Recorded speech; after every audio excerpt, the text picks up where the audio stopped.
I have some interesting news to report to you today. Mass federal layoffs have been approved. July 11th was when they were approved for none other than the State Department. Yes, this is going right in line with the embassy closures, with the 36 country travel ban, and it's looking pretty strange. I want you to really watch this video, really get your patience together so you can hear the end of this video so that we can have a logical conversation about what this means for expats, what this means for those of you in the States, what this means for the federal workforce in general, because we have too many strange things happening. Let's discuss it. Just in the last few days, the United States started to witness a quiet but historic transformation in its diplomatic and administrative task force. The Supreme Court's ruling to permit mass federal layoffs has unlocked a deep wave of cuts that are hitting the U.S. Department of State, where over 1,300 American employees are now receiving pink slips. At a glance, these are more budgetary conditions that are happening, these reductions. They're saying, hey, we got to cut the budget, we want to save, we owe too much debt. But underneath the surface, as we're looking closer into this, it seems like there's more consequences and there's more issues that lie here beneath the surface, because a wholesale retraction of everything that's happening on the American global scale is a shift that speaks to the embassy travel bans, again, the 36 country travel bans, the closures, and everything else that this administration has been doing to basically reverse all of the work that the U.S. has put in until 2024, okay? And this is a stunning move at the state level. On July 11th, literally just a few days ago, the State Department began implementing over 1,300 domestic layoffs. 1,107 of those people were civil service employees and 246 foreign service officers that were stationed in the United States. Yeah, that's approximately 15% of the State Department's workforce gone. At the tap of a finger, at the snap of a finger, boom, they said we have to let these people go. Internal memos blandly describe the cuts as removing non-core and duplicative functions, whatever that means, or like, hey, it's too redundant. We see you guys working in the Department of State, but hey, we feel like you're just doing stuff that doesn't matter.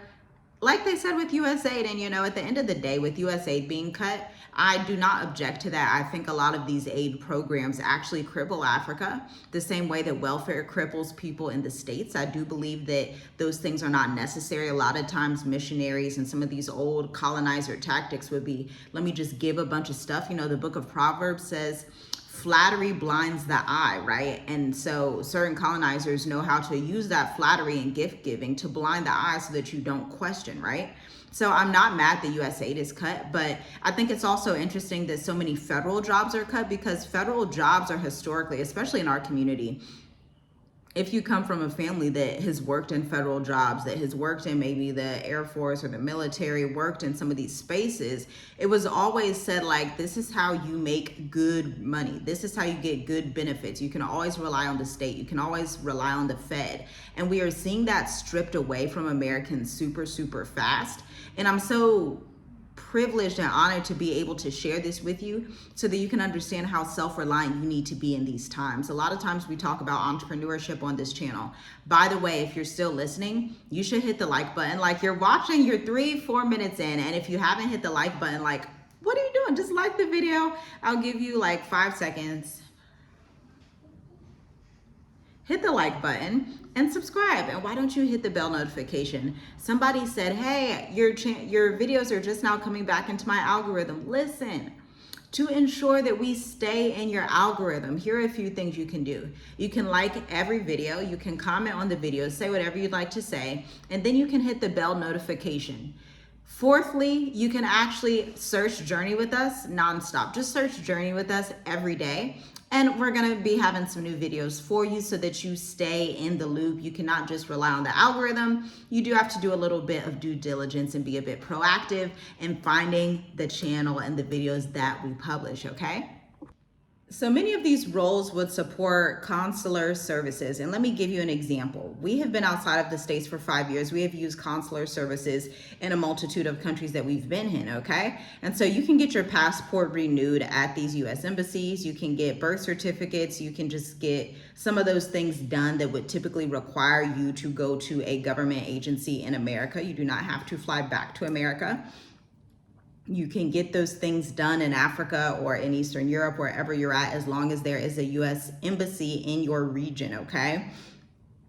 And then if we talk about the State Department in America, we're talking about they're probably going to be dealing with people that are getting passports, but they may have more so to do with like Ghanaian immigration, Nigerian immigration, Kenyan immigration. So they'll be dealing with more of those immigration type people, which is not a coincidence because we know everything that's happening in the US right now with immigration. And so these things are all related, especially they tie into Project 2025, which our president Donald Trump said, you know, that's just, it's not a real thing. Like, just ignore it. We're not doing any of that. And it turns out, if you look at the Project 2025 tracker, shout out to my friend on Members Only, who actually showed me the tracker where you can see, actually, they're going down this list and we can predict what's next because they already told you what's next in this tracker. Okay. And so it's a visible step in a strategy of retrenchment. And for many expats and frequent travelers, it signals a chilling question. If the US is firing the people who keep the embassies open, who will be there to help you if you need to leave? The Supreme Court's quiet permission slip. Let's get into this. These cuts were not inevitable. They were fought in court for months and months by unions and advocacy groups, warning of catastrophic loss should this happen, security risks. Now we're also dealing with the previous video that I did on this channel. If you did not watch it, I was talking about the Diary of the CEO. Stephen Bartlett interviewed Andrew Bustamante. I believe that's how you say his name. He is an ex-CIA officer. He used to say that he was leaving America in 2030. This was just last year he said that. Just at this recent interview, just a couple of days ago, he said, you know what? I'm leaving by 2026. Okay, that's what he said. And, you know, you might just wonder, okay, why are you leaving by 2026? Why are you putting these things out? You have to understand that people will try to warn you, even people who have previously been in government, people who, you know, been in whatever industry, they will warn you and they still have to stay compliant and speak in parables to you. Okay, we're at a time in the world where we are going to be speaking in stories and parables. We're going to be bringing you analogies so that you can understand what's going on without being found non-compliant, because you will see an increase in censorship, okay? This is where creativity is so important, especially in the age of AI.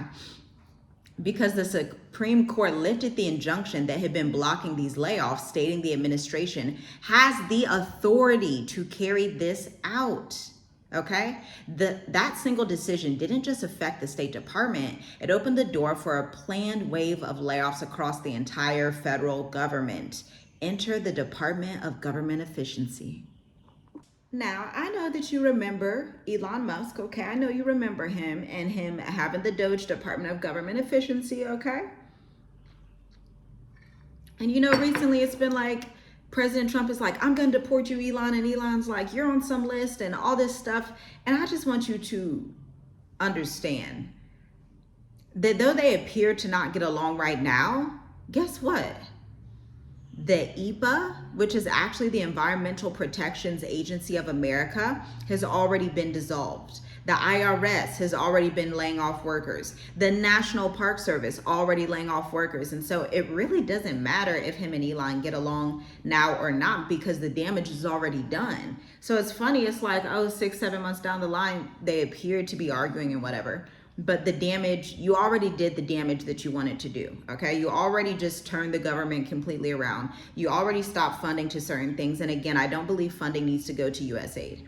I agree with that. But I mean, EPA, right? Like, this is dealing with the environment. This is dealing with national parks. Like, why can't we conserve national park? You know, America already has an issue with nature conservation. You don't find these issues in countries like in South America and some of these countries in Africa. They preserve nature because they know that they are to be stewards of nature, just like in Genesis 1. They understand the function of humanity, right? And it should be such a simple thing to understand the function of humanity, and yet the United States tends to get that wrong along with everything else. And all have seen or are planning thousands of layoffs in these categories. Again, the EPA, the IRS, the National Park Service, and USAID now merged into the State Department, okay? Again, USAID, I do not necessarily disagree with that one, okay? I don't necessarily disagree because, again, they pose trying to be kind people, posing as an angel of light, but then they act in a different way, okay? And let's get into the expat dilemma, because this has repercussions for you, whether you're traveling Spain, Portugal, Morocco, Ghana, Liberia, Nigeria, Congo. I don't think many people are going to the Congo, but hey, you could be in the Congo, right? We have people watching from all over. Shalom, shalom. For millions of Americans living abroad, this shift lands with particular urgency. Over the past 2 years, embassy closures have quietly accelerated. From pandemic-era drawdowns that were never reversed to deliberate shuttering of posts deemed non-strategic, the infrastructure many Americans rely on overseas is being thinned out on purpose. And the 36-country travel ban proposals circulate in Congress, which would limit conditions for U.S. citizens' ability to travel to those high-risk or adversary nations, okay?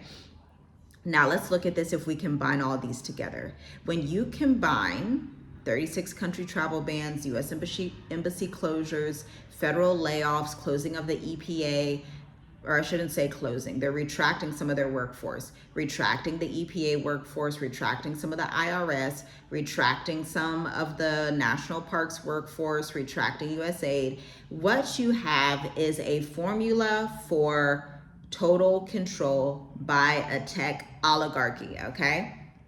Critics are warning of a collapse, but supporters call it a reform. But I want to know what you think. Let's pause real quick. Let me know what you think down below. You're at the 12-minute mark here. Do you think that this is a reform or a total collapse? Because when I look at Bible prophecy and I look at Revelations, the book that people don't like to listen to, my mom had a friend, okay, and they've been lifelong friends, and we would do these Bible studies. And, you know, she would tell her friend about the Bible studies, and we would go in the book of Revelations.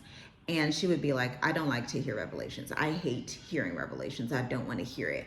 This is the sentiment a lot of Americans have, and it's just not the right time to have this sentiment. I mean, I'm telling you, we have these crazy floods happening in North Carolina, Texas, and there's more to come. We have the total collapse of the Western economy and the Western infrastructure. Like, this stuff has never happened before, ever in history. And this is why it's so important that you pay attention to history. People say, oh, it's fear mongering. Oh, you don't need to know about history. You don't need to read. Reading is fear. Like, let's stop the foolishness. Let's put on our big boy and girl hats, like grown men, grown women, and let's read with understanding. Let's see the signs of the times. Let's put some works with our faith so that we can understand the things that are coming to the earth, because it does not help you. At the end of the day, if you are a sitting duck, literally, if you picture a duck just sitting and something like an alligator is about to come and take it, if the duck closes its eyes and pretends it's not there, that does not save the sitting duck. The duck may feel more peaceful, may feel like, oh, I can't see the impending danger that this alligator is about to bring. But at the end of the day, the sitting duck is still going to get eaten up. Okay, so it's time that we really just be more strategic, put on a little strength, say, Father Yah, could you strengthen me to see what's about to happen? Could you strengthen me so that I know what to do for my family, especially if you have children, nieces, or nephews. Now, if you just a one-person show, you don't have no family, no friends, nothing that you care about, fine. You can ignore it all you want. But for those of us that are leaving legacies, have children, have nieces, have nephews, have cousins, some of us are rising to be the Daniels and the Josephs. A lot of us, actually, because the Most High is literally saving a remnant and sealing that remnant. As it says in Revelations, there's a part in the book of Revelation, somebody can drop it down below, where he literally says there's going to be vials that are going over the earth. There's going to be fires. There's going to be destruction. There's going to be wars and rumors of wars. There's going to be all these things happening. And yet he says, seal the remnant, seal the vials for that remnant so they will stay safe in the destruction. It's in the book of Revelations. This is that time. And so when you have people that say strange, odd things that completely go against scripture, there's nowhere to go. There's nowhere.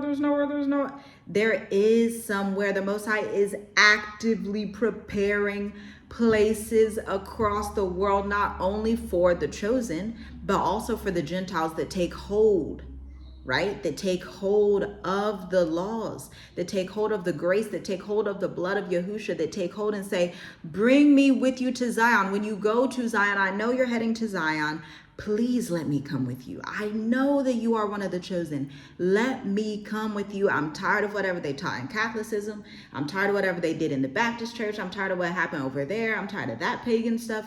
I just want the truth. I want to hear the way. I want to hear the truth, and I want to follow the light of the life of Yahusha, okay? And so when we make these strange comments, as if the Most High, according to Psalm 68, he says himself, I made the fullness of the earth and all that fills it. It's just literally preposterous. It's almost insane to assume that the Most High does not have these crevices and pockets that he wants for his people. He did it for Abraham. He did it for Lot. He even did it for Moses and Midian. Like, let's stop playing. Let's stop playing with the Most High and really be humble and say, okay, Father, I see that you are doing things for a particular people. Where would you want me to be in all this? Because it doesn't help in these last days to harbor these strange, jealous spirits, to harbor these malicious spirits. That doesn't help you, because you have to reap what you sow, right? And so we need to be very cognizant and aware of the things that we say and the things that we perpetrate, because we will be responsible for those things. That's the thing about like modern day Christianity that I absolutely can't stand. It has people thinking that you don't reap what you sow. People think that's like, oh, that's karma. Oh, that's, you know what, oh, what other Eastern religion. That's literally biblical principle where the Most High says, make no mistake. And this is in the New Testament. Whatever a man shall reap, that man shall sow. Meaning, whatever wickedness that you are doing, you will get the consequences. Yes, you may be covered in the blood. Yes, you may be covered in prayer. But it still says you will reap the consequences if you are not treating people correctly, if you do not have the right posture towards the Most High's prophecies, because at the end of the day, the Most High himself says that he exalts his word above his name. Just pause, like, let's break this down real quick.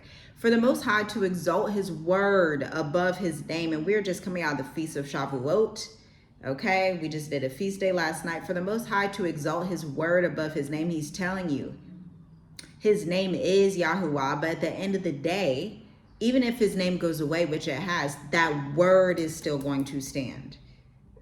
You can't explain it away. How does the Bible still exist after thousands and thousands and thousands and thousands and thousands and thousands of years? How do the Ethiopians have the Bible for thousands and thousands, and they say that they are actually, you know, covering the Ark of the Covenant and keeping it safe? How do these things happen except that the word is true? And the Most High literally says, I will exalt my word above my name, meaning my function and what I promised and what I said will do will come to pass, so that even if my name goes away, you're going to know me by the words in the Bible, okay? I had to say that because all of this is related. All of this, when we talk about the soon impending collapse of America, we talk about these embassy closures and all the wars that are happening, it all goes back to Bible prophecy, whether you like it or not. Because listen, former diplomats warned that these layoffs will destroy institutional memory and cripple crisis response, just as geopolitical tensions intensify in none other than Ukraine, Gaza, the South China Sea, and Israel and Iran. The American Foreign Service Association says staffing has shrunk by 20% in just 6 months, leaving the U.S. dangerously, yes, dangerously underprepared for emergencies, from evacuations to conflict negotiation. It severely undermines U.S. diplomatic capacity, AFSA told the Financial Times. But supporters see it differently. They argue the government has grown bloated, inefficient, in need of dramatic reform. Secretary Marco Rubio and other administrative officials insist these moves will focus resources on core diplomatic priorities and eliminate wasteful spending. The unfolding decline of the West is happening at record speeds. The battle is more than a bureaucratic squabble, though, okay? It's a symptom of something much deeper. America is entering a phase of managed contraction. It's a global footprint. Its global footprint is shrinking, and its domestic divisions are widening. The institutions that were once the envoy of the world, something that everybody would see, oh, the Americans have this, the Americans have that. The Americans have these embassies, the Americans have these buildings, they have this. They're all over the world. But they're hallowing themselves now in the name of efficiency and ideological purity. For those who have been watching embassy closures, staff reductions, workforce layoffs, travel restrictions, and the Supreme Court's new deference to executive power, this is the literal writing on the wall. A nation preparing for a future where it no longer guarantees safe passage for its people. A nation pulling back from the world, even as the world grows more dangerous. A nation quietly signaling the collapse of the West is not some distant prophecy. It's the policy plan. And I have a few sources for you if you want to fact check this information and see for yourself. Reuters, Financial Times, Washington Post, the American Foreign Service Association. And if you're an expat, you should already be looking at some of these sources. And then the congressional hearing transcripts on embassy closures and travel bans, y'all. This, at the end of the day, there's so much happening, and I come on here daily because I understand the signs of the times. I understand that even if a couple people get out of the West and I've done my job is to encourage you and to motivate you and inspire you to move abroad. My job is to encourage you, motivate you, and inspire you to trust Yah in moving abroad. My job is to wake you up so that you do not fall snare to the things that are coming to America. And for those that say, oh, it's not just America, yes, we are soon going to see. We are soon going to be able to tell which regions of the earth this is hitting most, because data and facts don't lie. There are going to be such storms, such layoffs, such even the AI stuff, guys. If you dig deeper into that, just the total replacement of humans in America and Japan, places like that, Western nation societies, is just, it's crazy. It's really an existential crisis. And for those who have an ear to hear what the Spirit says, they're going to hear it, they're going to pick it up, because at the end of the day, like the Messiah says, my sheep hear my voice and another they will not follow. So there's this oneness and unity in the Spirit that just happens when you are of the body, right? There's just this unity. My sheep hear my voice, another they will not follow. They hear the warning signs. This is the beautiful thing about our Father, is that He is willing to be so graceful to give us warning signs. Imagine if we had a king and a father that didn't warn us, but He loves us enough to say, look at what's about to happen. Look at this over here. Look at that that's coming in the very near future. You want to prepare now. This is what He did with Noah. He told Noah, I'm about to flood this entire earth. I'm very, very, very displeased with man. And you know, some of the giants could have came around saying, well, no, we're safe, or everything's great here actually, or da, da, da, da, da. And, you know, we have this new giant statue that we just made. None of that stuff matters. Noah knew, I cannot listen to these foolish giants out here. And Noah was just one of 8 people. Imagine there was thousands and thousands. I don't think there was millions on the earth at that time, but it could have been. But he was like the 0.001% of the population that could even fathom the voice of Yah, and then was even willing to be obedient, because again, everyone at that time fell to the flood.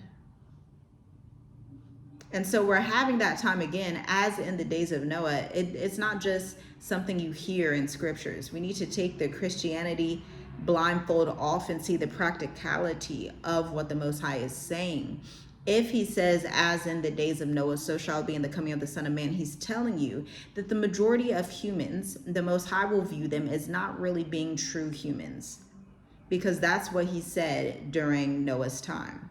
And so if that is the consensus, then that should tell you, okay, let me be part of the real small percentage of people that the Most High designates to anoint, to protect, and to go forth into this very wild world that we are about to be in, okay?